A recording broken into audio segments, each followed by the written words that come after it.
नमस्कार दोस्तों, study 21 channel में आपका स्वागत है। इतिहास विषय के कुछ महत्वपूर्ण टॉपिक को लेकर आज मैं आपके सामने चर्चा कर रहा हूं।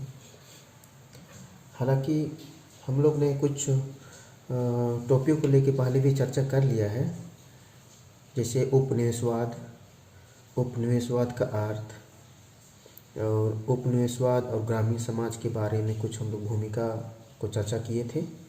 तो आज हम लोग चर्चा करेंगे भारत में उपनिवेशों की स्थापना के कारण।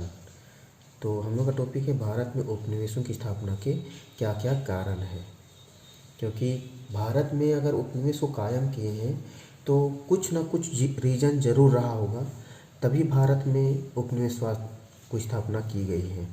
तो पहला कारण हम लोग देखते हैं, इसको हम लोग शॉर्ट फॉर्म में जाएंगे और ये 12th क्लास के लिए एग्ज़ाम के डेट में अगर देखा जाए तो एग्ज़ाम में बहुत इम्पोर्टेंट भी है, तो उसी के नज़रिए से इसको देखा जाएगा। तो पहला पॉइंट इसको देखते हैं हम लोग, कच्चे माल की प्राप्ति। तो कच्चे माल की प्राप्ति टॉपिक पॉइंट में हम लोग देखेंगे कि यूरोपीय जैसे देशों में, जैसे इंग्लैंड में जब उद्योग क्रांति चल रही थी, जब वहाँ पे उद्योग खोले जा रहे थे, तब उस समय उनको कच्चे माल की आवश्यकता हो रही थी। और उनको कच्चे माल आसानी से कहाँ प्राप्त हो सकता है, ये उनको तलाश थी। तब उनको भारत के प्राकृतिक संसाधन पर नज़र पड़ी। उन्होंने भारत के प्राकृतिक संसाधन पर नज़र डाला, तब उनको लगा कि हमको आसानी से भारत से प्राकृतिक संसाधन मिल सकता है, कच्चे माल मिल सकता है।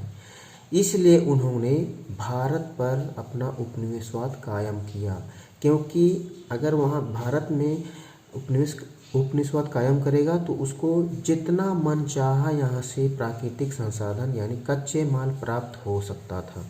इसलिए भारत में उन्होंने उपनिवेशवाद को कायम किया। दूसरा पॉइंट देखेंगे हम लोग, निर्मित माल की खपत। क्या है दूसरा पॉइंट? निर्मित माल की खपत। कहने का अर्थ यही है कि जैसे हम लोग पहला पॉइंट में देखे थे कि इंग्लैंड में उद्योग धंधे खोले गए थे, उनको कच्चे माल की आवश्यकता हुई और कच्चे माल की आवश्यकता होने के कारण उनको भारतीय प्राकृतिक संसाधन मतलब भारत से उनको प्राकृतिक संसाधन मिल गया। अब उद्योग धंधे भी खुल गए, कच्चे माल भी प्राप्ति हो गई, कच्चे माल भी मिल गए। तब उनका औद्योगिक क्रांति इतना तीव्र गति से आगे बढ़ा कि इंग्लैंड में जितना भी कारखाना था वहाँ पे बहुत ज़्यादा निर्मित हो रहे थे, वहाँ वस्तु निर्मित हो रहे थे। तब उस वस्तु की खपत के लिए उनको आवश्यकता पड़ी एक बाज़ार की, उनको बाज़ार की आवश्यकता पड़ी और उन्होंने बाज़ार के नाम पे भारत को चुना और इसलिए उन्होंने बाज़ार में अपना जितना भी निर्मित वस्तु है उसको खपाने के लिए यहाँ पे बिक्री करने के लिए लाया जाने लगा। इसलिए उन्होंने भारत को उपनिवेशवाद कायम किया, भारत में उपनिवेश स्थापना की, क्योंकि वो चाहते थे कि भारत हमेशा के लिए अपना गुलाम बन के रहे और भारत में हम हमेशा जब चाहे तब हम यहाँ पे अपना सामान को बेच सकें। इसलिए उन्होंने भारत में उपनिवेशवाद स्थापना की।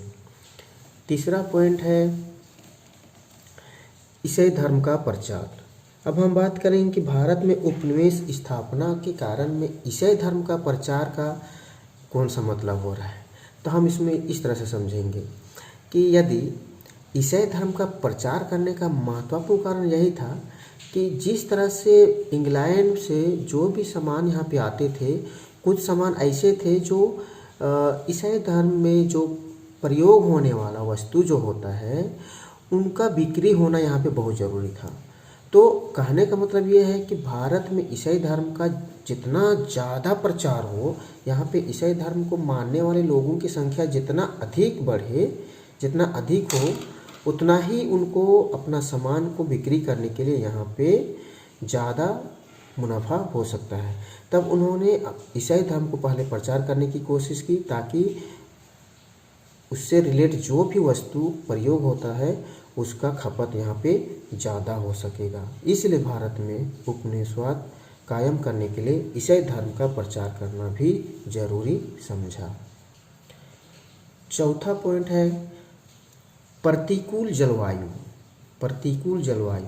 कहने का संदर्भ यही है कि जलवायु भिन्न भिन्न होने के कारण यूरोपवासी को भारतीय खाद्य संपदा से अनभिज्ञ थे ये लोग, क्योंकि भारत ही एक ऐसा देश है जहाँ पे भिन्न भिन्न जलवायु में भिन्न भिन्न प्रकार के मतलब यहाँ पे खाद्य संपदा उत्पादन करते थे। जैसे इनको जब पता चलता है कि भारत जैसे एक देश है जिसको पूर्वी देश कहा जाता है, वहाँ से जब इनको संपर्क होता है तब उनको पता चलता है कि भारत में गरम मसाला, चीनी, कॉफ़ी, गेहूँ, चावल, जौ, आलू इत्यादि यहाँ से प्राप्त होते हैं, क्योंकि ये विभिन्न प्रकार के जलवायु में विभिन्न प्रकार की खेती बाड़ी की जाती है, विभिन्न प्रकार की खाद्य संपदा यहाँ पे उत्पादन किया जाता है। तब इनको आसानी से इस तरह से खाद्य संपदा इनको मिल रहे थे, इसलिए इन्होंने भारत को अपना उपनिवेशवाद के लिए चुना, ताकि उनको विभिन्न जलवायु में विभिन्न प्रकार के खाद्य संपदा मिल सके और उनको आसानी से लाभ हो सके। पांचवा पॉइंट हम लोग देखते हैं, समृद्धि की लालसा। क्या है? समृद्धि की लालसा। कहने का संदर्भ यही है कि समृद्धि की लालसा मतलब भारत के संपन्नता और वैभव से ये लोग अनभिज्ञ थे, लेकिन यहाँ पे विभिन्न देशों से जो यात्री आए थे, यात्री के दौरान उन्होंने यहाँ देखा कि भारत की जो संपन्नता है, यहाँ की जो वैभव है, यहाँ का जो शान शौकत है, यहाँ का जो रहन सहन है, ये अन्य देशों से बिल्कुल हट के है, बहुत अच्छा है। यहाँ के लोग विलासिता का जीवन व्यतीत करते हैं, बहुत परिश्रमी होते हैं, रहन सहन यहाँ का बिल्कुल अलग है। तब उन्होंने यहाँ से विभिन्न देशों के यात्री लोग जब आए थे, उन्होंने अपना इतिहास लेखन में लिखा यहाँ के संपन्नता और वैभव के बारे में। उनको यूरोपीय देशों ने इतिहास लेखन को पढ़ा और इससे काफ़ी प्रेरित हुआ, और प्रेरित होने के बाद उनके मन में लालसा बढ़ी, और इसलिए उन्होंने भारतीयों के धन संपत्ति, वस्तु, संपन्नता, वैभव को पाने के लिए बहुत ज़ोर शोर से यहाँ पे आगे बढ़े, और उनकी जो लालसा थी, समृद्धि की लालसा, यहाँ पे आकर उपनिवेशवाद कायम करने के बाद सारा चीज़ पूरा हो जाता है।